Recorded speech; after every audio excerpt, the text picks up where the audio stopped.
Hello aspirants, welcome you all. ఇంతకుముందు మనం ఉమ్మడి ఆంధ్రప్రదేశ్లో తెలంగాణ ఆర్థిక వ్యవస్థ గురించి మనం డిస్కస్ చేశాము.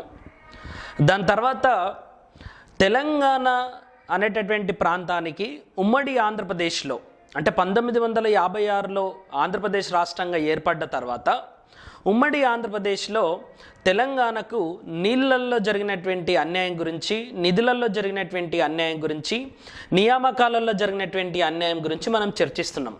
దీంట్లో భాగంగానే తెలంగాణకు 1956 నుండి 2014 కంటే ముందు ఈ 58 సంవత్సరాల కాలంలో నిధులలో జరిగినటువంటి అన్యాయం గురించి మనం డిస్కస్ చేశాం.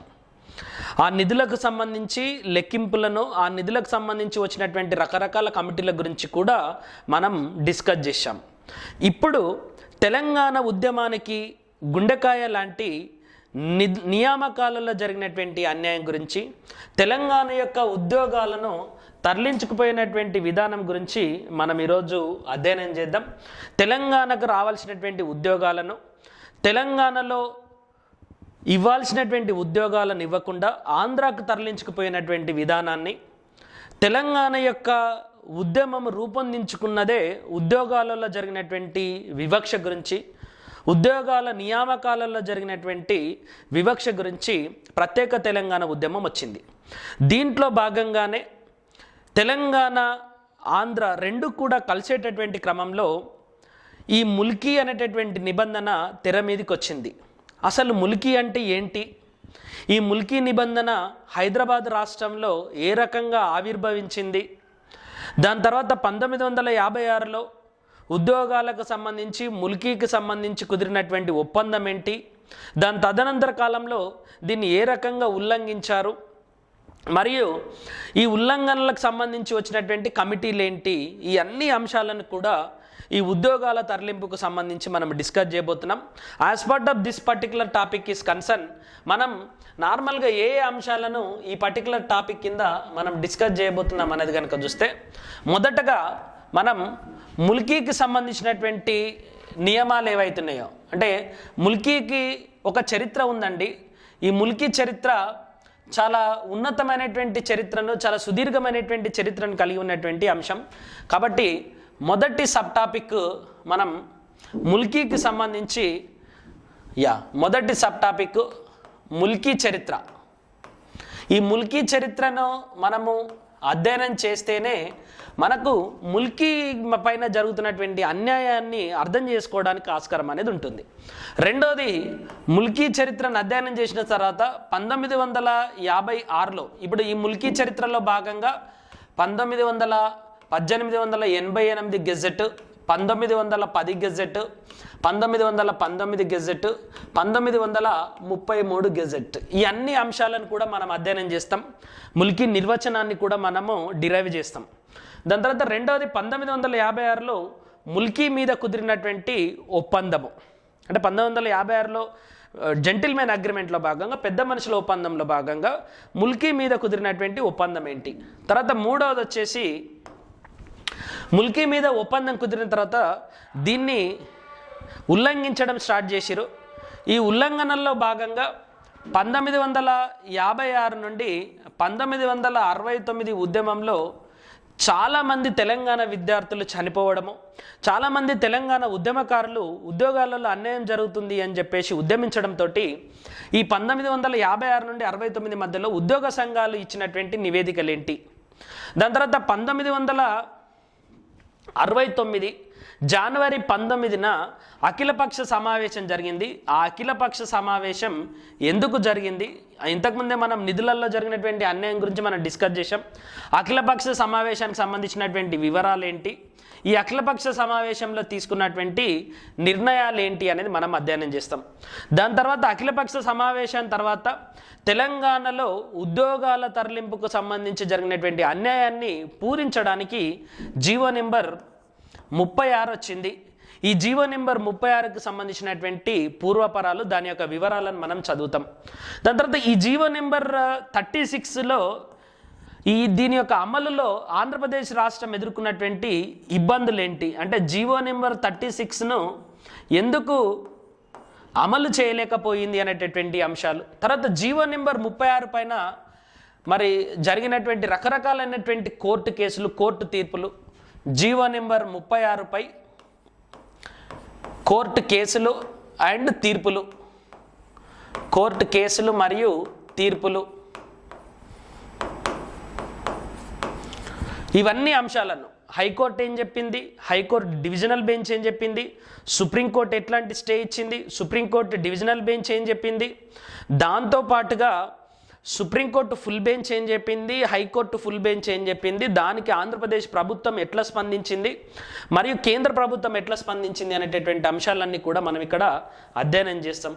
దాని తర్వాత 8వ అంశం వచ్చేసి సుప్రీంకోర్టు ఇచ్చినటువంటి జడ్జిమెంట్లు, హైకోర్టు ఇచ్చినటువంటి జడ్జిమెంట్ల ఫలితంగా ఒకానొక సందర్భంలో సుప్రీంకోర్టు ముల్కీ నియమాలు రాజ్యాంగ విరుద్ధము అని చెప్పేసి చెప్పినప్పుడు, అంటే మార్చి 28, 1969లో ఈ ముల్కీ నియమాలు రాజ్యాంగ విరుద్ధం అని చెప్పేసి సుప్రీంకోర్టు ఫుల్ బెంచ్ చెప్పినప్పుడు కేంద్ర ప్రభుత్వం తీసుకున్నటువంటి నిర్ణయం ఏంటి అని అంటే 8 సూత్రాల పథకం.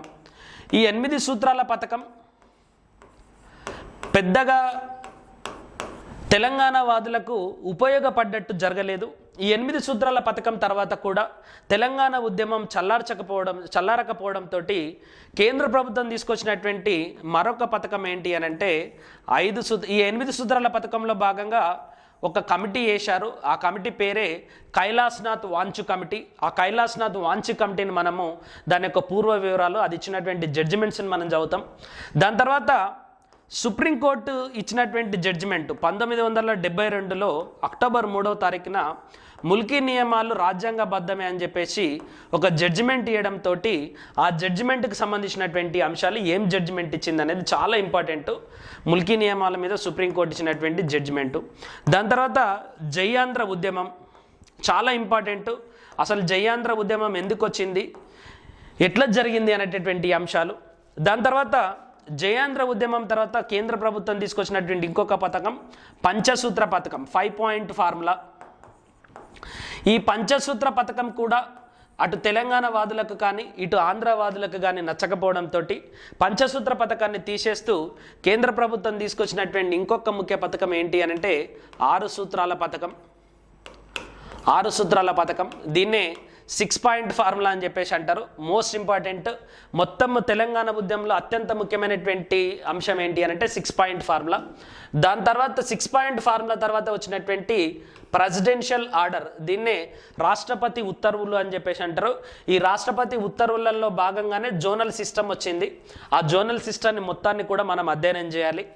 దాని తర్వాత జోనల్ సిస్టమ్ తర్వాత వచ్చినటువంటి ఇంకొక ముఖ్యమైనటువంటి అంశం ఏంటి అని అంటే ఈ జోనల్ సిస్టమ్ని ఉల్లంఘించడము, 6 పాయింట్ ఫార్ములాని ఇష్టం వచ్చిన రీతిలో రీఇంటర్ప్రిటేషన్ అంటే అర్ధ వివరణ చేయడంతో తెలంగాణ వాదుల నుండి ఉద్యమం వచ్చింది.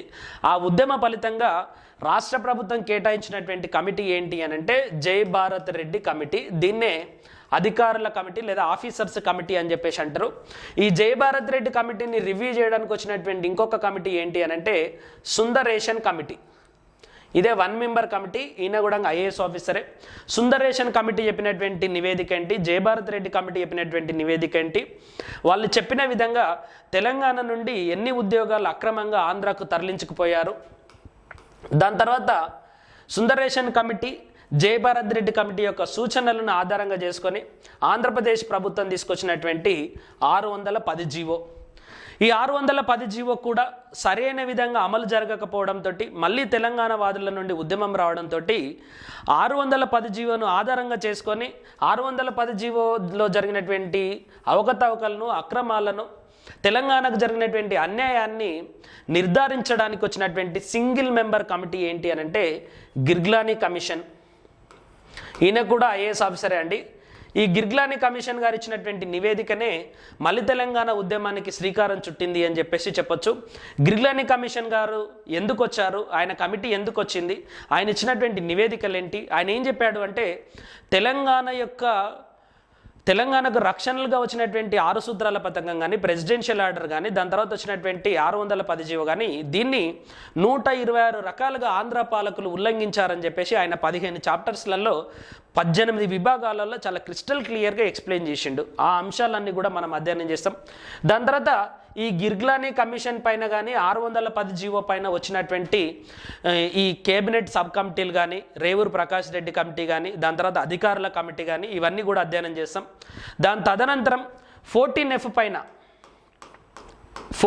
పైన తెలంగాణలో జరిగినటువంటి మలిదశ ఉద్యమం, ఆ 14F రద్దు వరకు జరిగినటువంటి ఉద్యమం గురించి, 14F యొక్క విశిష్టత గురించి, 14F ఫ్రీ జోన్ ఏరియాకి సంబంధించినటువంటి అంశాల గురించి మనం డిస్కస్ చేస్తాం. దాని తర్వాత 19వ అంశంగా శ్రీకృష్ణ కమిటీ ఏర్పాటు. శ్రీకృష్ణ కమిటీ మరి ఉద్యోగాలకు సంబంధించి ఇచ్చినటువంటి నివేదిక, ఈ అన్ని అంశాలు చదివిన తర్వాత అప్పుడు తెలంగాణకు జరిగినటువంటి వివక్ష, తెలంగాణకు జరిగినటువంటి అన్యాయాన్ని ఉద్యోగాల పరంగా మనం ఒక కన్క్లూజన్కి రావడం అనేది జరుగుతుంది. ఇక్కడ నేను పొందుపరిచినటువంటి ఈ 20 సబ్ టాపిక్స్ ముల్కీ చరిత్ర నుండి మొదలుకుంటే శ్రీకృష్ణ కమిటీ నివేదిక వరకు దాదాపుగా 20 అతి ముఖ్యమైనటువంటి సబ్ టాపిక్స్. ఈ మొత్తం 20 సబ్ టాపిక్స్లలో తెలంగాణ ఉద్యమం అంతా కూడా ఇముడింపబడి ఉంటుంది. కాబట్టి ఈ సబ్ టాపిక్స్ని ఎవరైతే స్పష్టంగా ప్రిపేర్ అవుతారో వాళ్లకు ఉద్యోగాల తరలింపుకు సంబంధించి